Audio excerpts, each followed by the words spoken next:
ज़रूरत पड़ी है ऐसा करने की कि बार बार आप ट्वीट कर रहे हैं, बार बार उनको सरकार को घेरने की कोशिश कर रहे हैं, सोशल मीडिया पर आप लिख रहे हैं लंबे लंबे पोस्ट।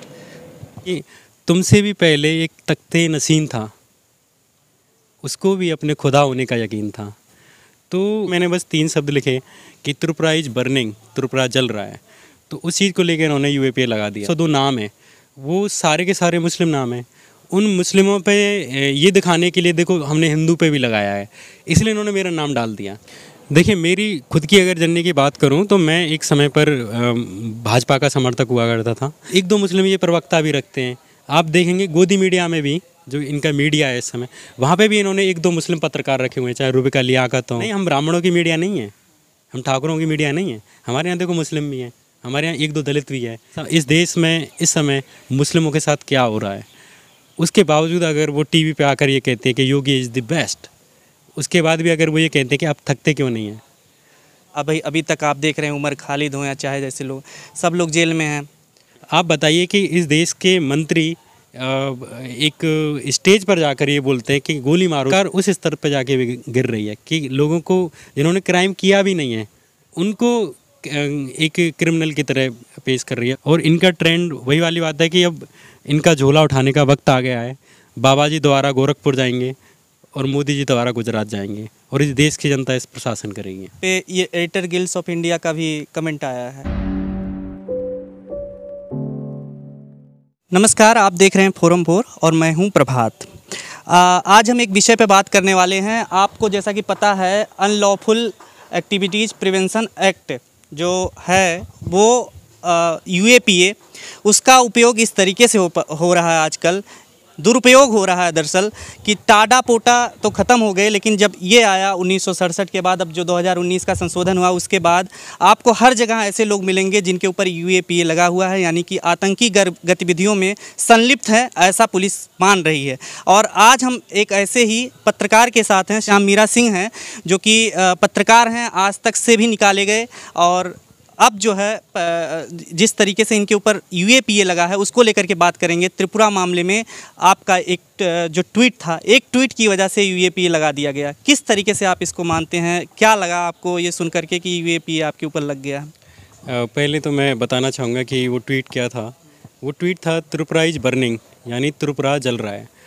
तो उस समय कुछ दिन, 1 हफ्ते के पहले की बात है, और उस समय त्रिपुरा हाई कोर्ट ने वहाँ की सरकार से ये कहा कि आपके राज्य में चल क्या रहा है, इस बात की हमें रिपोर्ट दीजिए और आप क्या कार्रवाई कर रहे हैं उन लोगों पर जिन्होंने लोगों के घर जलाए, जिन्होंने उनकी दुकानें जलाईं।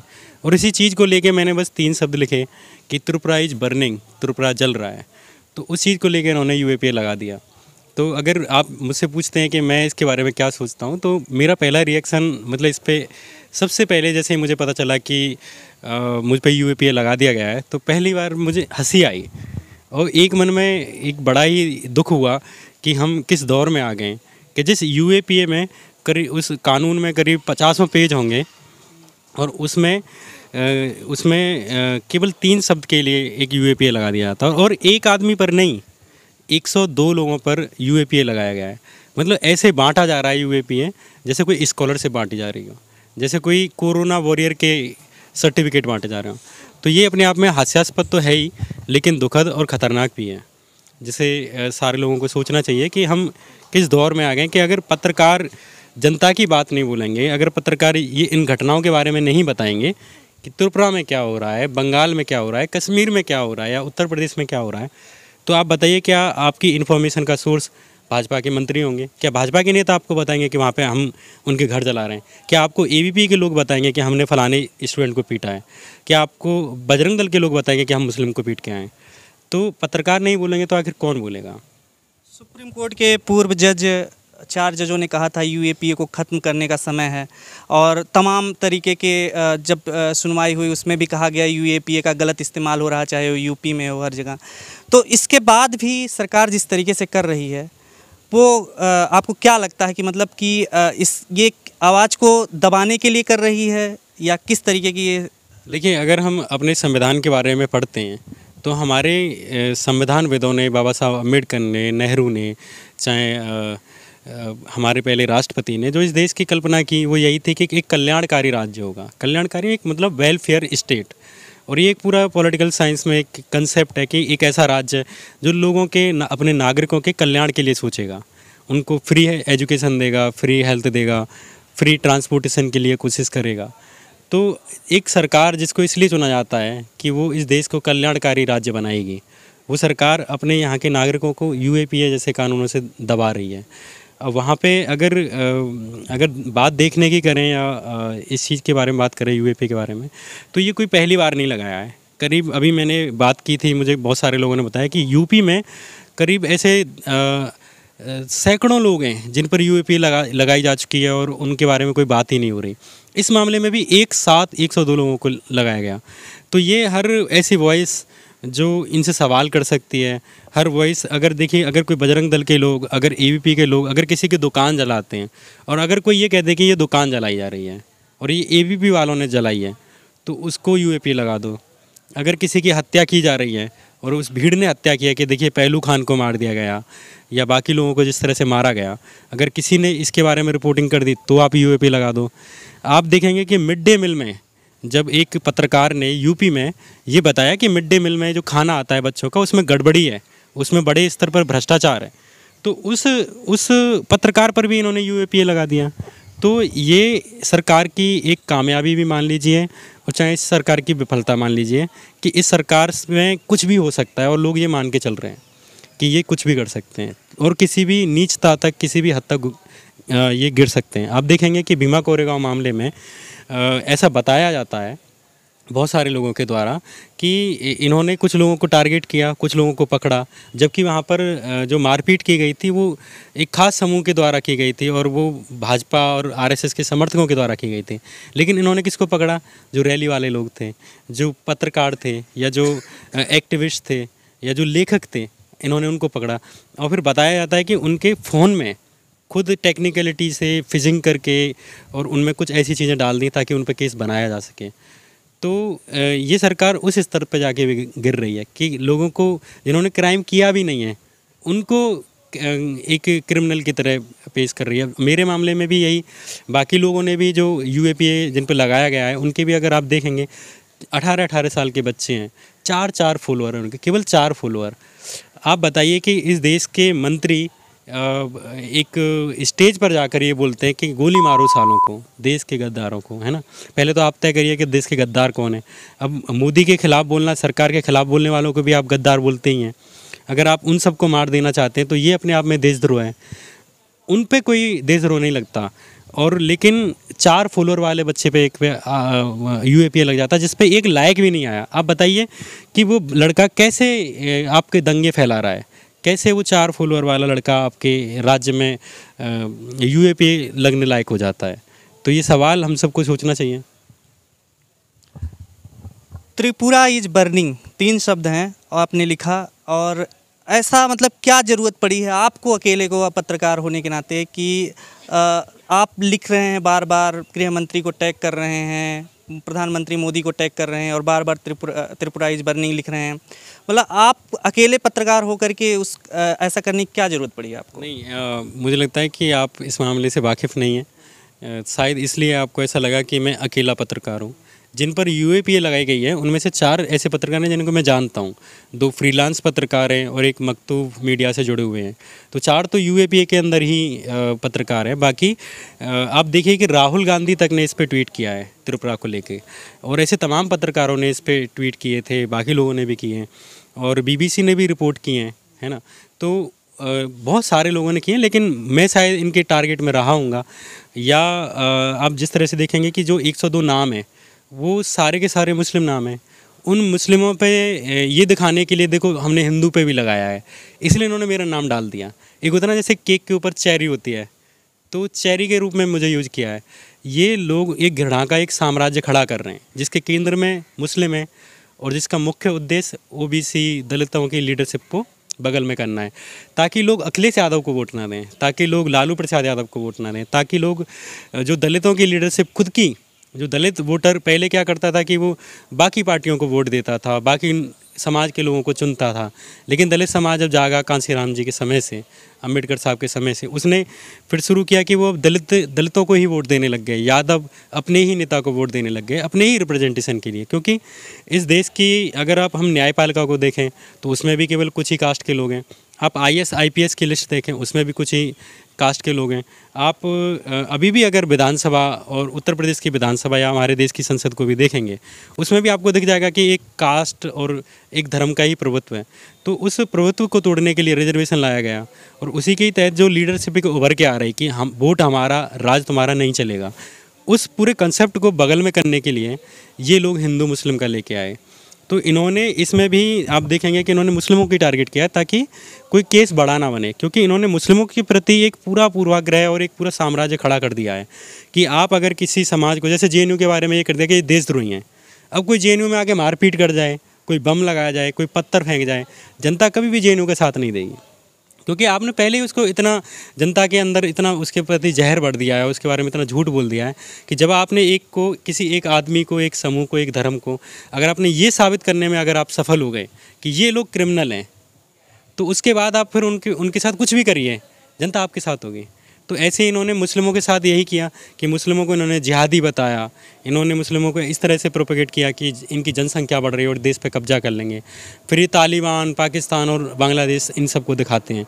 तो इस तरह से मुस्लिमों को इन्होंने पहले क्रिमिनल घोषित कर दिया।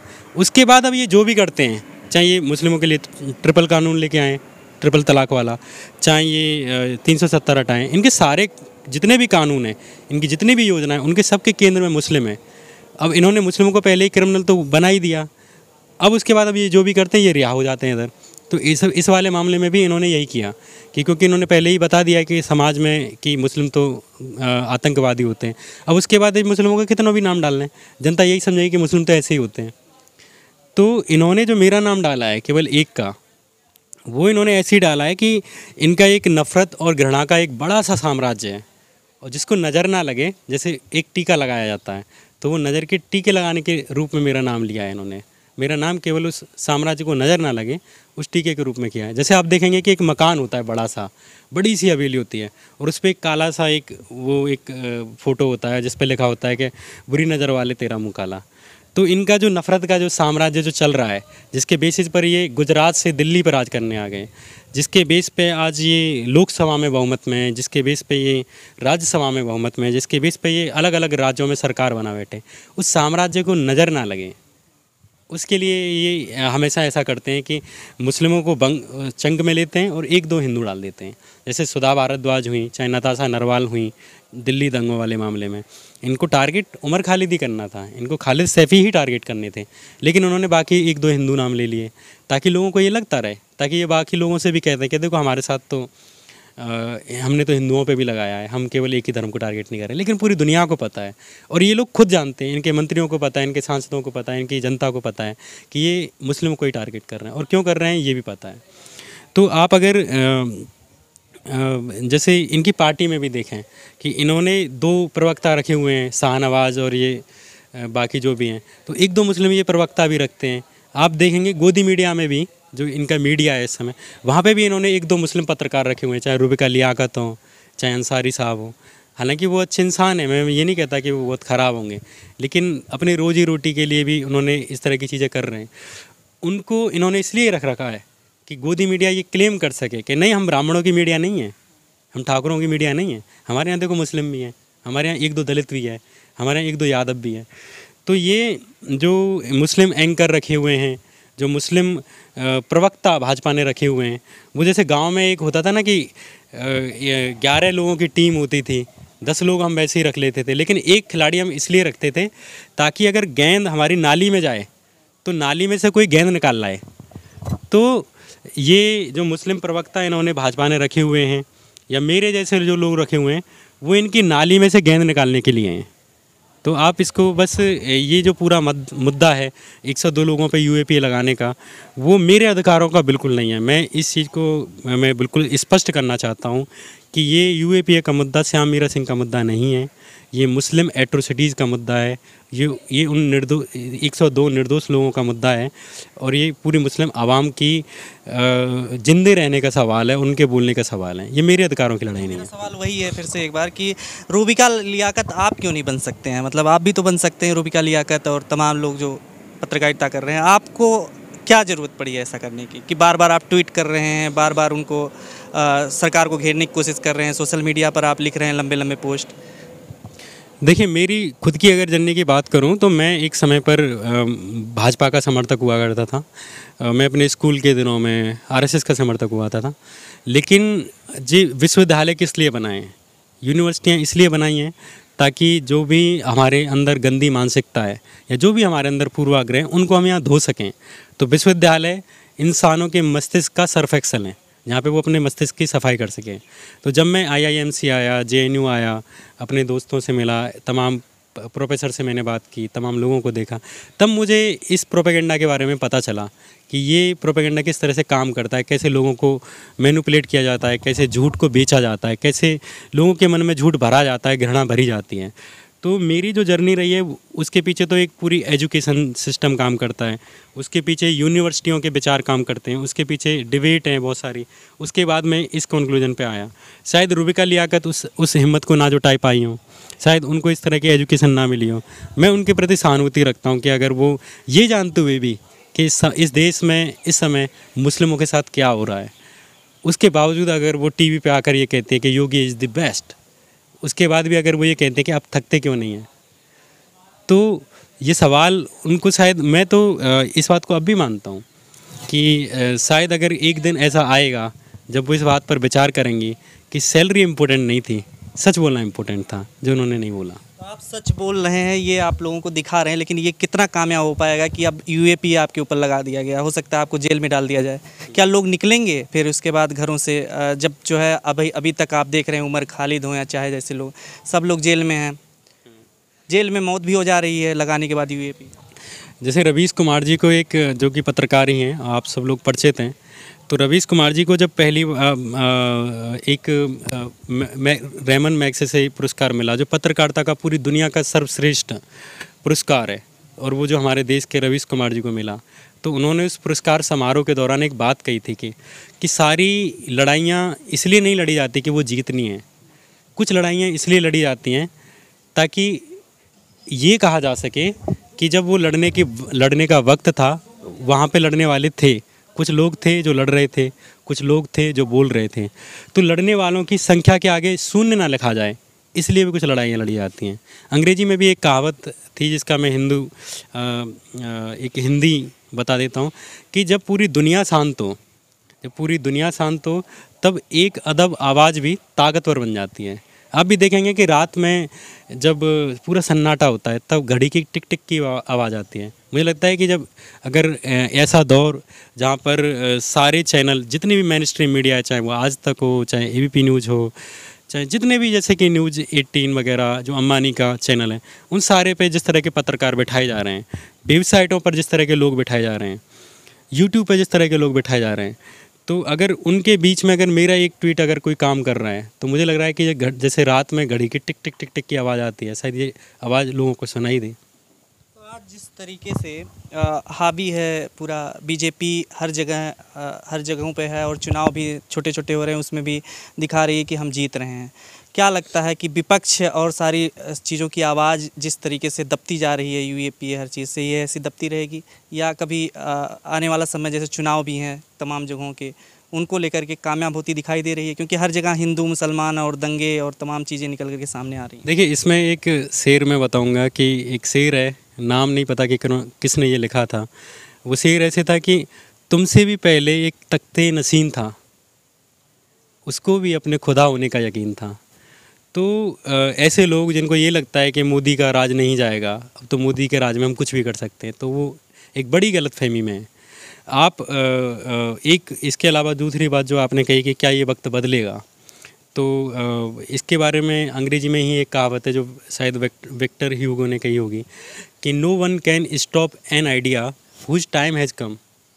जिस विचार का जब वक्त आ जाता है उसको कोई नहीं रोक सकता। आप अगर मेजोरिटी से सारी चीज़ें तय करेंगे कि मेजोरिटी अगर बोल रही है और वो सही है, तो आप देखिए कि चींटियाँ अगर किसी बदबूदार चीज़ को खा रही हैं और वो बहुमत में खा रही हैं, तो इसका मतलब ये नहीं है कि चींटियाँ सही हैं, है ना, या आपको भी चींटियों वाला काम करना चाहिए। इसके अलावा आप देखेंगे कि जब गैलीलियो जो 16वीं शताब्दी के दौर के एक बड़े विचारक भी थे और साइंटिस्ट भी थे, उन्होंने एक बात कही कि सूरज पृथ्वी का चक्कर नहीं लगाता, पृथ्वी सूरज का लगाती है। लेकिन बाइबल में ऐसा लिखा हुआ था कि नहीं, सूरज चक्कर लगाता है पृथ्वी का। तो जब पहली बार गैलीलियो ने ये बात कही कि नहीं भाई, पृथ्वी का चक्कर सूरज नहीं लगाता है बल्कि पृथ्वी सूरज का चक्कर लगाती है, तो वो ये कहने वाले अकेले आदमी थे। और पूरा एक समाज था, पूरा एक देश था, पूरे ईसाइयों का एक जगत था जो ये मानता था कि गैलीलियो गलत है। लेकिन गैलीलियो को ऐसा लगता था कि नहीं, ये समाज गलत है, और उन्होंने अपनी बात कही, उनके शिष्यों ने वो बात कही और फिर गैलीलियो को मार दिया गया।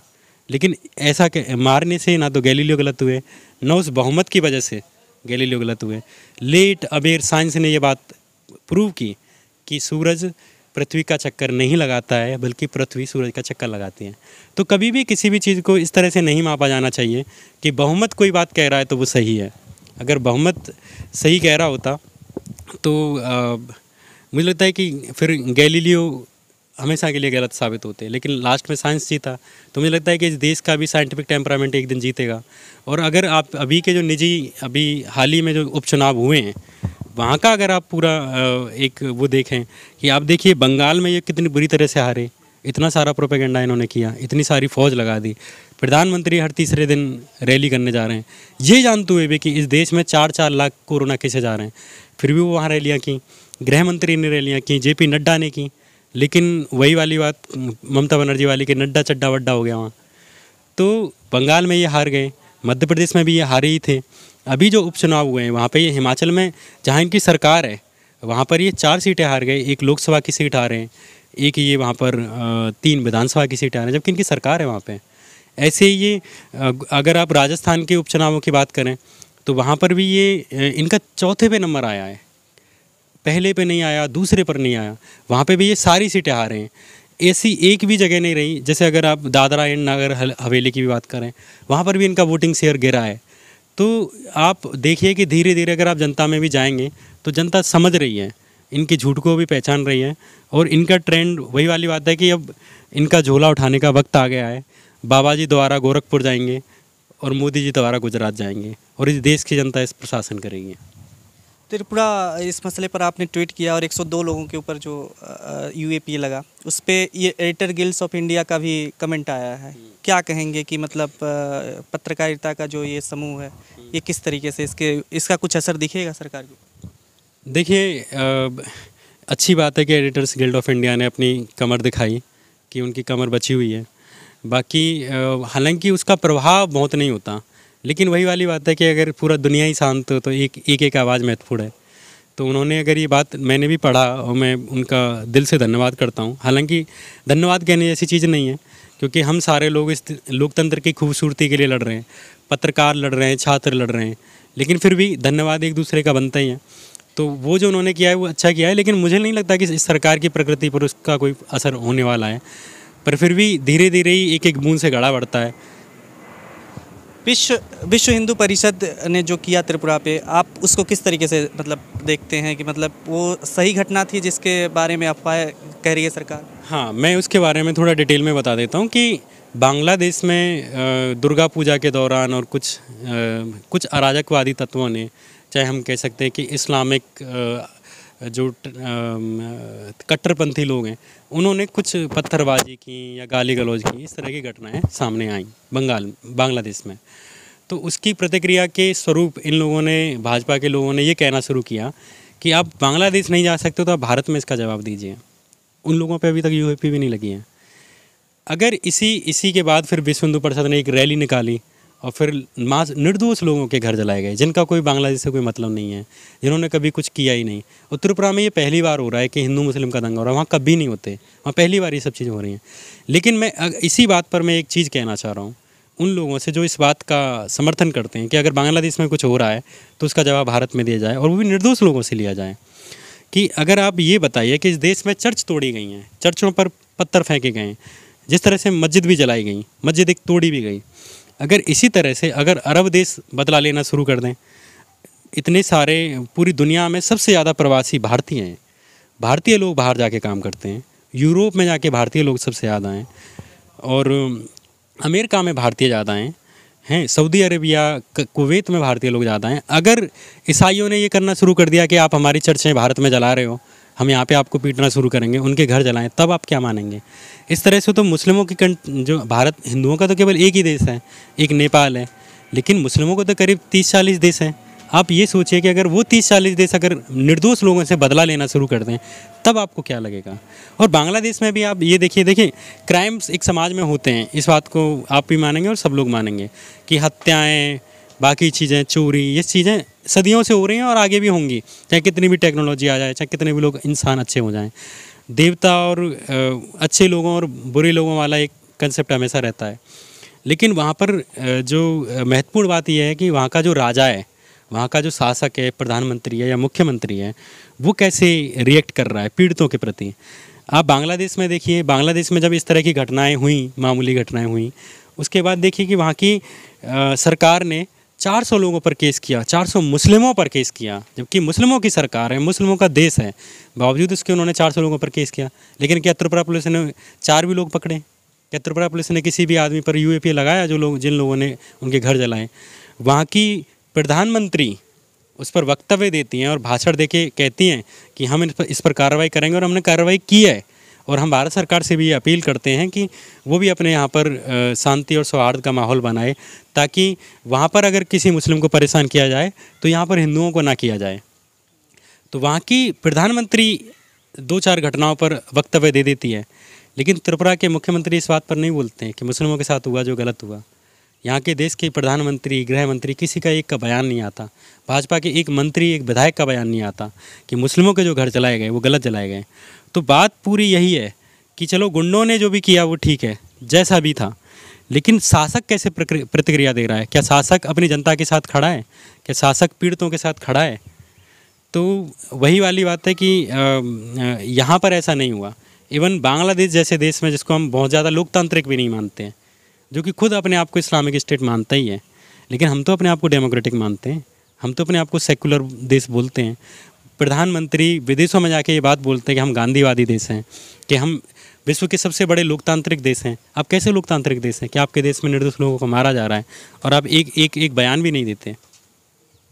एक अंतिम सवाल है कि दीपावली के अगले दिन गोवर्धन पूजा होती है, उसमें गुरुग्राम में नमाज पढ़ा जा रहा था ओपन में, तो उसको हटा करके वहाँ पर गोवर्धन पूजा की गई। और उसके बाद कपिल मिश्रा का बयान आया, ट्वीट आया या फिर उन्होंने कहा, मतलब बयान दिया कि इससे संविधान अब लागू हुआ है, मतलब अब लागू हो रहा है संविधान। तो क्या लगता है कि संविधान इस तरीके से लागू हो रहा है अलग अलग जगहों पे जिस तरीके की चीज़ें चल रही हैं?